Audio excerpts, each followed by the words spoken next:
मालिक, राजा की अगर दोबारा कबो जरूरत पड़े तो आवाज लगा दे, राजा हाजिर हो जाइए।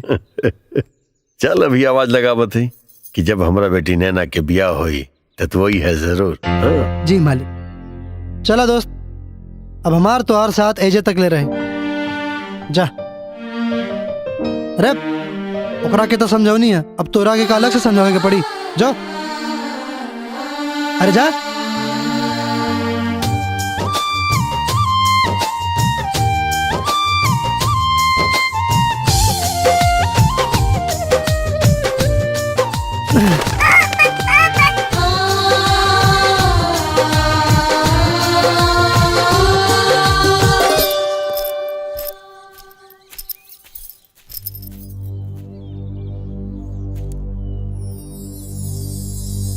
शादी के जोड़ा में और इस सिंदूर लेके हमारा रास्ता रोक के काहेला खड़ा बड़ो? मोहब्बत के दर्द के मरहम एक चुटकी सिंदूर बा, बस एक चुटकी सिंदूर से हमार मांग भर दो। तोहर नाम के सिंदूर से हम जिंदगी बिता ले। तुम्हारी एक चुटकी सिंदूर तुम्हार मतारी के श्रद्धा और पिता के पगड़ी गिरा दी। मोहब्बत में श्रद्धा और पगड़ी ना आवेला, मोहब्बत में मोहब्बत के हो जाना वरना प्राण खो जाना, बस ये होला। सच्चा मोहब्बत का हो जाना या प्राण का खो जाना नहीं, बल्कि किसी और का हो जाना भी होता है। तो काहे नहीं के यकीन करता रहा? हवाओं से पूछा, फिजाओं से पूछा, हमार दिल के धड़कन से पूछा, हमार मन मंदिर के देवता बस तू है बाड़ा। अच्छा, तई फिजा, ये हवा, तुम्हार दिल के धड़कन और ये भगवान बताइए कि हम तुम्हार मोहब्बत बानी। ठीक बा भगवान, है भगवान, बोला बोला कहाँ मिनकर मोहब्बत बानी? हवाएं, ए हवाएं, ए फिजाएं, बताओ कहाँ मिनकर मोहब्बत बानी, बोला। सुन ले लू, हो गल तसल्ली, मिल गया जवाब। चुपचाप घरे जा और हम होके जाए दे, जा।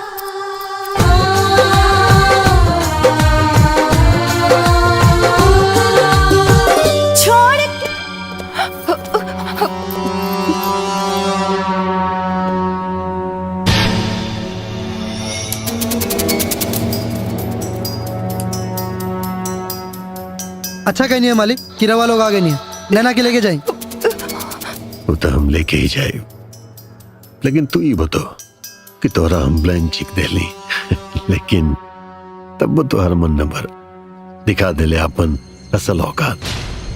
जैसन रवा लोग समझ रहे बानी वैसन कोनो बात नहीं ए, कोनो बात नहीं खे। छिप छिप के राती में नाना बिटिया से मिलत रहे, अब दुल्हन के बेत में एकरा के भगा के ले जाते हुए अब कोनो बात नहीं खे। है भागेला गीदड़, राजा के सामने मौत भी आके खड़ा हो जाए ना तो राजा एक इंच भी पीछे ना हटी। इधर साफ साफ दिखाई दे रहा बा कि मौत के रूप में साक्षात चंद्रभान तोरा सामने खड़ा बा, फिर भी माथा पर शिकन के लकीर तक नहीं खे। I like it। लेकिन वो कहा ना कि जब मौत एक बार आ जाला तो खाली हाथ वापस न जाला। फूफा जी, इतना बात काहे हो रहा बा? आज करा के बता देता नहीं कि विक्रम का जबान चले से पहले हाथ चलेला। हट!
नैना बबुआ तोरा होश आ गइल।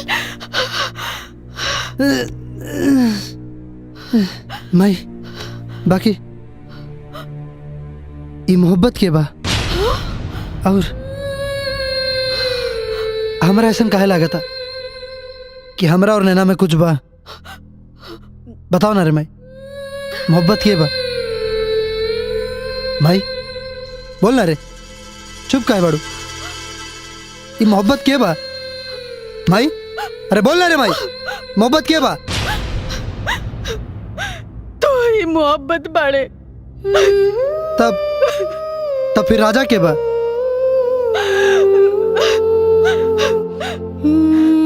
तो ही राजा बाड़े बबुआ, और तो ही मोहब्बत। तो फिर एक बेटा के दो नाम रखला के का मतलब बा?